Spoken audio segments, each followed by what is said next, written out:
Robotic pool cleaners are great for weekly maintenance. But when you're dealing with algae, heavy debris, or cloudy water, you'll need to know how to manually vacuum your pool. I'm Matt from Swim University, and here's how I vacuum in-ground pools the right way. Now, your pool's pump powers your manual vacuum. With the pump running, the vacuum plate is connected to your skimmer to create that suction. Then you move your vacuum head along the pool floor to suck up dirt and debris. This goes through your skimmer basket and through your filter system. But it's really easy to lose suction if you don't have the right setup. So first, you're gonna need the right supplies.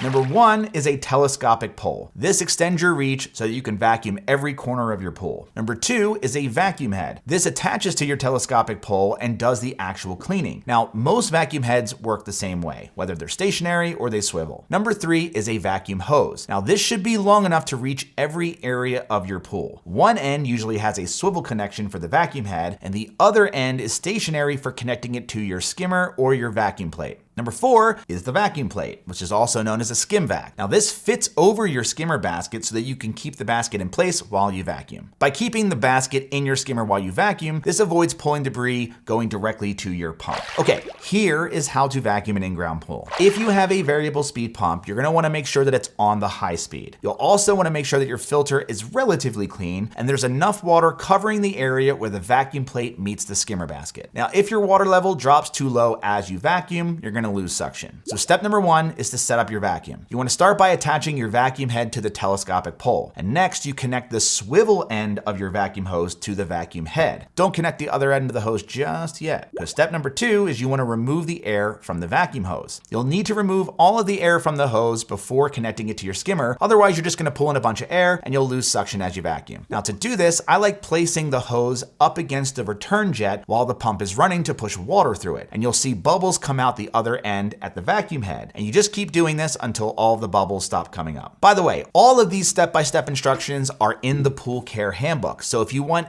every pool maintenance process in one easy to use place, you can get your copy over at swimu.com/book or use any of the links below. Step number three is to connect the vacuum plate. Now your pump should be running at this point. So connect the vacuum plate to the hose underwater. You don't want to lose any water when you lift the vacuum plate out and add it to the top of your skimmer basket. Then you can just place it over the skimmer basket. And the best way to do this that I found is just holding your hand over the opening so that the water stays in the hose when you try to connect it. Now some people just try to stick the hose directly into the skimmer without a vacuum plate, but that means any debris that you vacuum up is just going to go directly into your pump, and that's not the best idea. That's why I always recommend a vacuum plate. Step number four, start vacuuming. Now that you're ready to clean your pool, I would just move the vacuum head slowly across the bottom and up the pool walls if you can. Use long overlapping strokes to make sure that you don't miss any spots, and take your time, because if you move too fast, you're just going to stir up the debris and you're going to make your water cloudy, and then you're just going to have to wait. So the slower you go, the more effective your cleaning is going to be. Now, if this is just a routine vacuum, you can run your filter on the filter setting. This is your standard setting. But if you're vacuuming out a lot of algae or debris, or you're using a flocculant, you're going to want to run your filter on the waste setting. This means that the water bypasses the filter and exits through the waste port, ideally with a backwash hose attached. You can check out our other video on how to vacuum to waste if you need more help. Now, if the vac head becomes stuck on the pool floor, just turn your pump off for a second to break the vacuum force and it'll set it free. Now, if the water does become cloudy,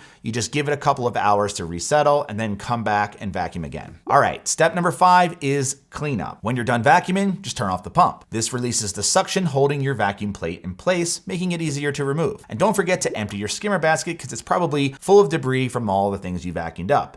And if you vacuumed up a lot of debris, a lot of algae or contaminants, you're probably gonna need to clean or backwash your filter. Now, if you vacuumed on waste, I would top off your water, test your water chemistry, and rebalance it if you need to. Finally, here are some tips if you're having trouble vacuuming or if it's constantly losing suction. First, you wanna check that your vacuum plate is seated properly and that your vacuum hose connections are tight. Then you wanna make sure that your water level is high enough to cover the vacuum plate and that you're running your pump on high. Next, try adjusting your valves. If your pool has floor drains, close the main drain valve to force the pump to pull water entirely from the skimmer that has the vacuum attached to it. You can check out our other video if you're just not sure which valve to use. Finally, if you're still losing suction, I recommend checking your pump O-ring and your pump connections because you just might have an air water leak there. If debris keeps floating back into your pool, well, you're moving too fast. Just slow down and use more deliberate strokes. If you're losing water too quickly while you're vacuuming to waste, you can start filling with a garden hose while you vacuum. If your pump starts making weird noises,